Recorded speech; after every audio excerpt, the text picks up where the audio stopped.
Hello friends, स्वागत है आपका अपना YouTube channel Bihar board 10th में। आज जो मैं सेंट्रल एग्जाम क्लास 10 हिंदी का वायरल सब्जेक्टिव क्वेश्चन बताने वाले हैं, जो 100% आपके एग्जाम में कल यही क्वेश्चन पूछा जाएगा। 23 नवंबर को जो हिंदी का एग्जाम होना है, आपका हूबहू ये क्वेश्चन पूछा जाएगा। अगर आप मेरे यूट्यूब चैनल में नए हो तो मेरे यूट्यूब चैनल को सब्सक्राइब करके बेल आइकन की घंटी ऑल पर प्रेस करें और वीडियो को लाइक शेयर कमेंट जरूर करें।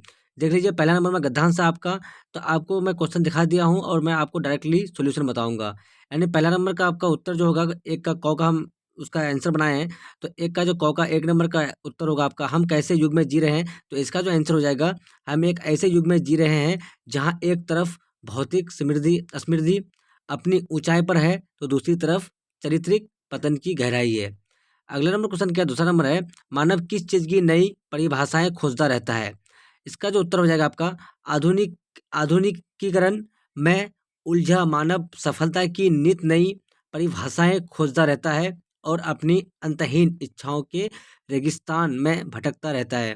तीसरा नंबर क्वेश्चन है आपका, जो मैं गद्यांश का क्वेश्चन बता रहा हूँ। तीसरा नंबर क्वेश्चन क्या है, मनुष्य मानसिक रोगों का शिकार क्यों बनता जा रहा है। इसका जो उत्तर हो जाएगा आपका, ऐसे समय में सच्ची सफलता और सुख शांति की प्यास में सुकुल व्यक्ति अनेक मानसिक रोगों का शिकार बनता जा रहा है। आपको कुछ नहीं करना है, सिर्फ आपको जो है इसका आंसर की लिख लेना है, जो 100% आपके एग्जाम में हूबहू इसी तरह क्वेश्चन रहने वाला है, क्योंकि ये आपका ओरिजिनल क्वेश्चन पेपर है। चौथा नंबर क्वेश्चन क्या है, दो अलग अलग बातें क्या है।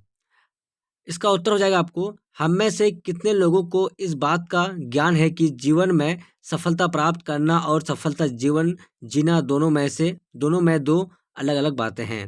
पांचवा नंबर है आपका, बिना मूल्यों के प्राप्त सफलता कैसी होती है। इसका जो आंसर हो जाएगा, ये जरूरी नहीं कि मनुष्य अपने जीवन में साधारण कामनाओं को हासिल कर लिया है, वह वह पूर्णतः संतुष्ट और प्रसन्नता भी हो। अतः हमें गंभीरतापूर्वक इस बात को समझना चाहिए कि इच्छित फल को प्राप्त कर लेना ही सफलता नहीं है।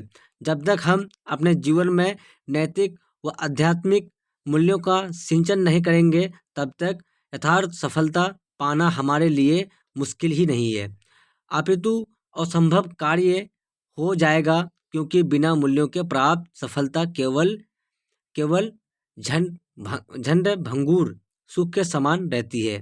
चलिए, आपका दूसरा नंबर भी गद्यांश है, तो दूसरा नंबर का भी मैं आपको उत्तर दे दिया हूँ। दूसरा का उत्तर क्या है, एक में है आपका, त्योहारों का देश किसे कहा जाता है। तो इसका हो जाएगा, भारत को यदि हम त्योहारों का देश कहें तो अनुचित नहीं होगा।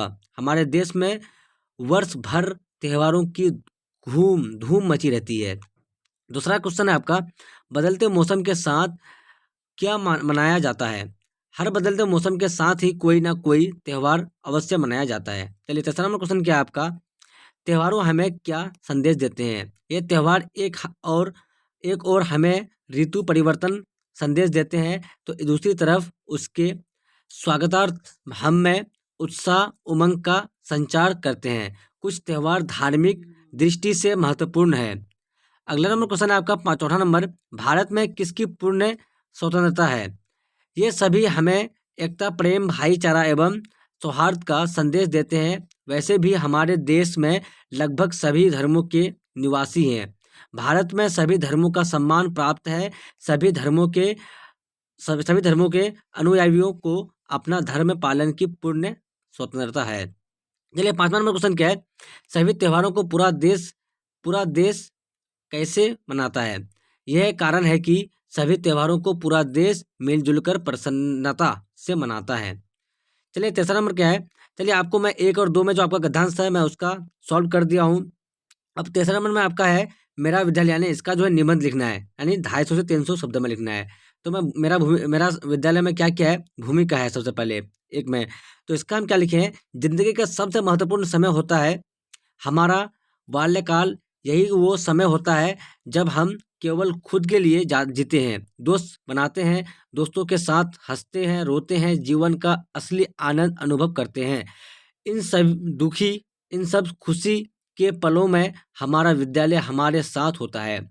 कभी कभी कभी कभी तो माँ बाप से ज़्यादा नज़दीकी हमारे शिक्षक हो जाते हैं, हमें हर कदम पर थामने और संभालने के लिए तैयार रहते हैं और तैयार रहते हैं। माँ बाप के डर के कारण बहुत से बच्चे अपने शिक्षकों से ही अपनी परेशानियां बताते हैं। विद्यार्थी के जीवन को सही राह एक शिक्षक ही दिखाता है। चलिए आपका दूसरा में है, इसमें जो है आपको 5 नंबर में दिया गया है निष्कर्ष, यानी विद्यालय सरकारी और निजी दोनों प्रकार के होते हैं। आजकल ऐसी लोगों की धारणा हो गई है कि केवल निजी विद्यालयों में ही पढ़ाई होती है।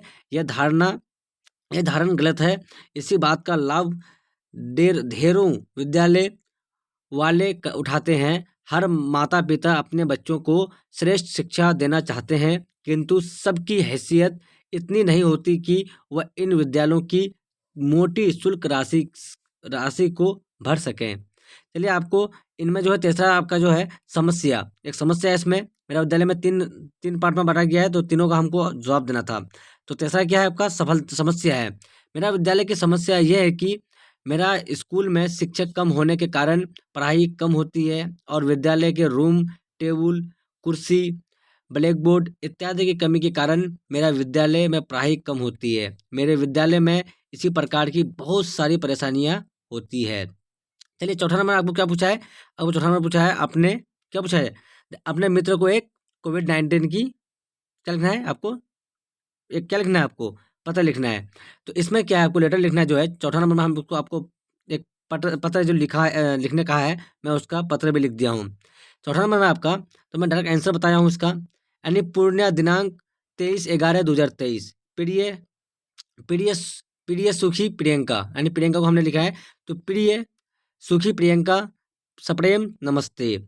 मैं यहाँ सकुशल हूँ और आशा करता हूँ कि तुम और तुम्हारे परिवार के सभी सदस्य भी सकुशल होंगे।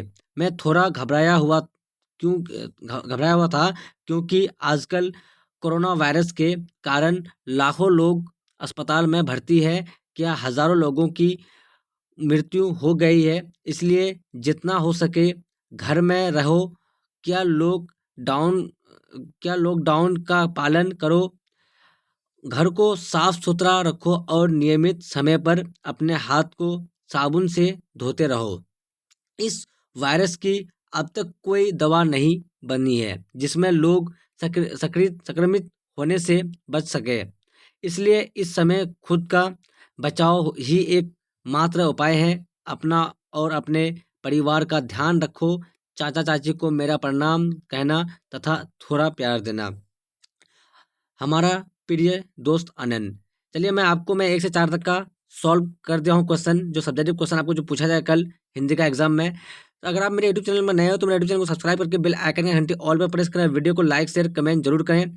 आपके हूबहू ये क्वेश्चन पूछे जाएंगे, आपको कुछ नहीं करना है, सिर्फ हूबहू ये क्वेश्चन उतार लेना है और डायरेक्टली आपको आंसर जा करके छाप देना है और कुछ नहीं करना है। तो जब तक के लिए बाय बाय, फिर मिलते हैं अगले वीडियो में। Watching for thank you.